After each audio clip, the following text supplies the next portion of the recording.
Hello guys, welcome to Practice Mocks YouTube channel on regulatory bodies examination.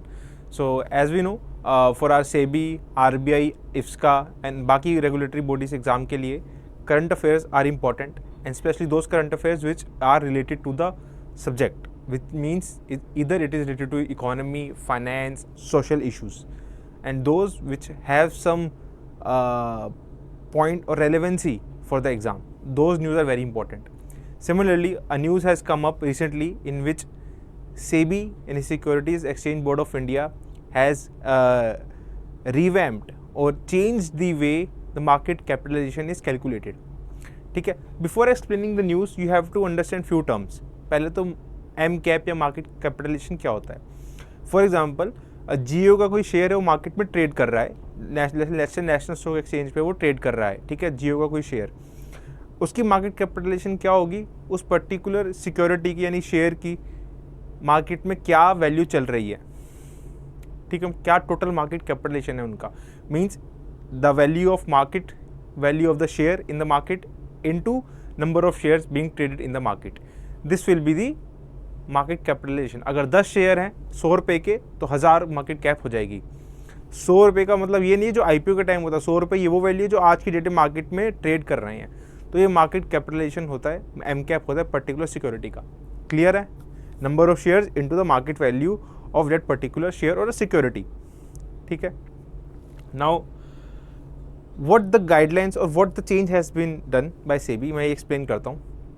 इससे पहले कुछ चीज़ मैं बताना चाहता हूँ आपको कि ये जो एम कैप होता है, मार्केट कैपिटलाइजेशन निकाली जाती है, ये कहाँ यूज़ की जाती है. आपने सुना होगा कभी कि अगर आपको व्हाट इज़ निफ्टी, निफ्टी एक इंडेक्स है जो ट्रैक कर रहे हैं top 50 companies, top 50 by which by market capitalization. तो आपको हर कंपनी की मार्केट कैपिटलाइजेशन निकालनी पड़ेगी, उसकी मार्केट में कितनी कैपिटल है. This is what market capitalization is.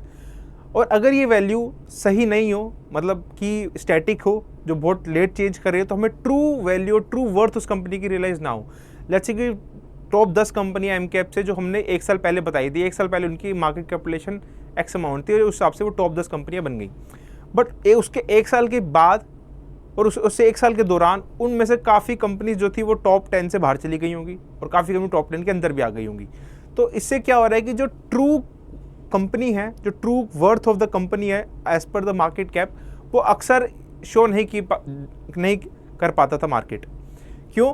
क्योंकि पहले क्या होता था, जो ये एम कैप डिफाइन की जाती थी at the end of the financial year.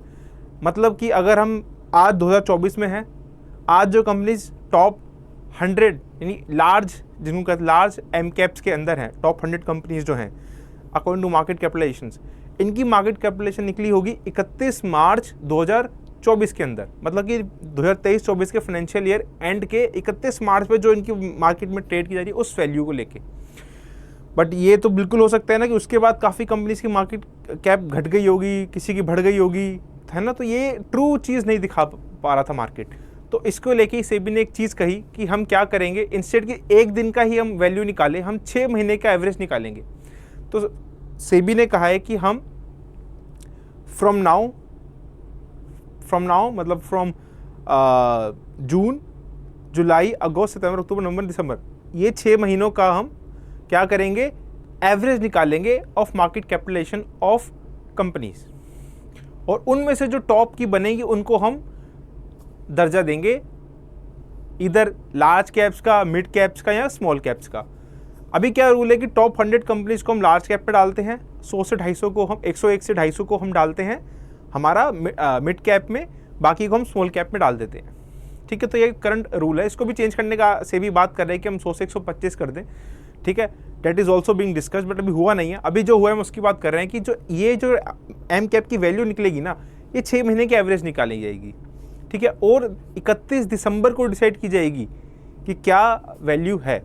ठीक है, अब ऐसा तो नहीं है कि इसको हम all of the sudden market में इंप्लीमेंट कर दे. तो आरबीआई इसका ट्रांजिशन पीरियड का है. अभी तो इस साल तो वही चलेगा जो पहले चल रहा था, बट नेक्स्ट ईयर से हम जो नया रूल है इसको इंप्लीमेंट करेंगे. ठीक है,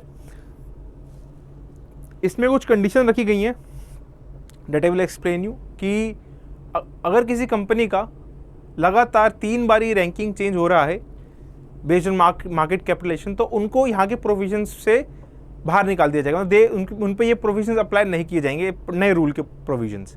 क्यों? क्योंकि कहा जाएगा कि उनकी मार्केट में वॉलेटिलिटी बहुत ज़्यादा है उनके इंडेक्स पे, तो उनको हम इसका पार्ट नहीं बनाएंगे।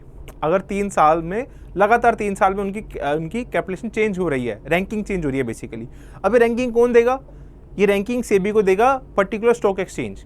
वो नेशनल स्टॉक एक्सचेंज हो सकता है, बॉम्बे स्टॉक एक्सचेंज भी हो सकता है। वो स्टॉक एक्सचेंज सेबी को ये रैंकिंग निकाल के देगा by calculating the value of that market capitalization on 31st December, not on that particular date. It will give the value on that particular date of the past 6 months average. अभी तक क्या हो रहा था, जैसे मैं बोलूँ कि सीधा से एग्जांपल देते हैं, बहुत आप स्कूल में पढ़ रहे हैं, आपको कोई दोस्त, कोई स्टूडेंट लेट्स से कोई स्कूल में पढ़ रहा है, वो पूरा साल परफॉर्म करता है, फिर फाइनल एग्ज़ाम्स होते हैं। हमने देखा कि एक बच्चे के पूरे साल उसने अच्छा परफॉर्म किया है, उसके 6 महीने के एग्ज़ाम्स, हर महीने एग्ज़ाम होते हैं, 6 महीने के एग्ज़ाम्स उसका एवरेज 30 है आउट ऑफ 40, लेट्स से इतने मार्क्स वो लेके आ रहा था। बट हमने देखा कि 7वें महीने में उसके मार्क्स आ गए 15, और हमने उसकी वैल्यू 7वें महीने वाले एग्ज़ाम से ही निकाल दी, हमने पिछले देखे ही नहीं, तो ये गलत हो जाएगा ना। बट हमें 15 को भी इंक्लूड करेंगे और इसको भी इंक्लूड करेंगे और वो एवरेज देंगे हम, तो सही वैल्यू निकाल के आएंगे। तो यही बात की जा रही है सेबी द्वारा भी, कि जो मार्केट कैपिटलाइजेशन हम निकाल रहे हैं, वो जो वैल्यू हो वो बेसिकली एवरेज हो, ना कि एक दिन पे फिक्स निकाल करके हम बता दें। ठीक है, तो ये था एग्जाम के लिए इंपॉर्टेंट है। हाँ, अब यहाँ पे एग्जाम में क्या आ सकता है, they can ask you numerical on M cap. M cap निकालने पे कह सकते हैं, वो ये पूछ सकते हैं कि जो पर्टिकुलर गाइडलाइंस है कब से एप्लीकेबल है। ठीक है, बाकी और ये पूछ सकते हैं कि कितनी कंपनीज लार्ज कैप के अंदर आती है, कितनी कंपनीज मिड कैप के अंदर आती हैं। बाकी यहाँ पे कॉन्सेप्चुअली समझने वाली इंपॉर्टेंट पार्ट था कि 6 महीने का एवरेज लिया जा रहा है, और बहुत इंपॉर्टेंट है सेबी के लिए ये।